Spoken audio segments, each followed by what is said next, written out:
Everyone, আজ আমি তোমাদের নিয়ে চলে এসেছি হুইসেল গার্ডেন রেস্টুরেন্টে। এটা নিবেদিতা রোডের ওপরে, নিবেদিতা নার্সিংহোমের খুব কাছেই আছে। আর নিবেদিতা রোডটা কোথায় তোমরা তো জানোই, প্রধাননগরে। তো আমরা মহালয়ার দিন লাঞ্চ করতে গিয়েছিলাম ওখানে। যেহেতু এই রেস্টুরেন্টটা নতুন হয়েছে, সেই জন্য খুব বেশি লোক কিন্তু এই রেস্টুরেন্ট সম্পর্কে জানে না। আমার কিছু ফ্রেন্ডস এখানে গিয়েছিল, ওরাই আমাকে বললো যে যেতে পারিস, ভীষণ ভালো একটা হোমলি অ্যাটমসফিয়ার পাবি। তো আমি ওদের কথার উপরে ভরসা করে চলে গেলাম এবং সত্যিই গিয়ে দেখলাম যে ভীষণ ভালো একটা অ্যাম্বিয়েন্স ওখানে। আর সবথেকে বড় কথা, যেহেতু কেউ খুব বেশি জানে না, তাই খুব বেশি লোকও ওখানে ছিল না। আমরা নিজেদের মতো খুব ভালো এনজয় করেছি নিরিবিলিতে।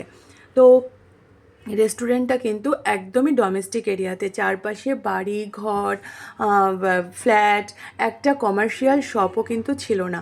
সেটা আমার খুব ভালো লেগেছে। আর গার্ডেনটা তো অসাম ছিল। এত সুন্দর গার্ডেন দেখেই মনে হচ্ছিল ইভিনিংয়ে যদি কেউ এখানে পার্টি দেয় না, পুরো পার্টিটা জমে যাবে। আর গার্ডেন দেখলেই কয়েকটা আমরা ফটাফট ফটো ক্লিক করে নিয়েছিলাম। এরপরে গার্ডেনটা যখন আমাদের ঘোরা হয়ে গেল, এবার আমরা মেন রেস্টুরেন্টে কিন্তু ঢুকে গেলাম। রেস্টুরেন্টে ঢোকার পরে আমাদের যেটা প্রথমেই চোখে পড়েছে যে ভীষণ সিম্পল বাট ভীষণ ডিসেন্ট একটা লুক।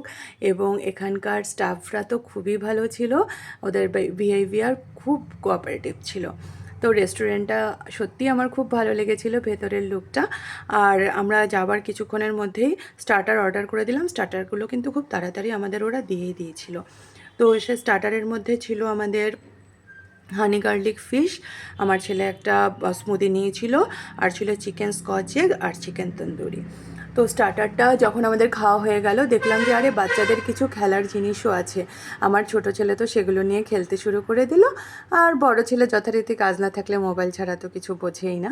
তো এর মধ্যে আমাদের মেন কোর্স চলে এলো। আমরা মেন কোর্সে নিয়েছিলাম নান, মাটন ভর্তা, চিকেন বাটার মশালা, চেলো কাবাব, পোলাও, মাটন রেসালা, সেজওয়ান ফিশ।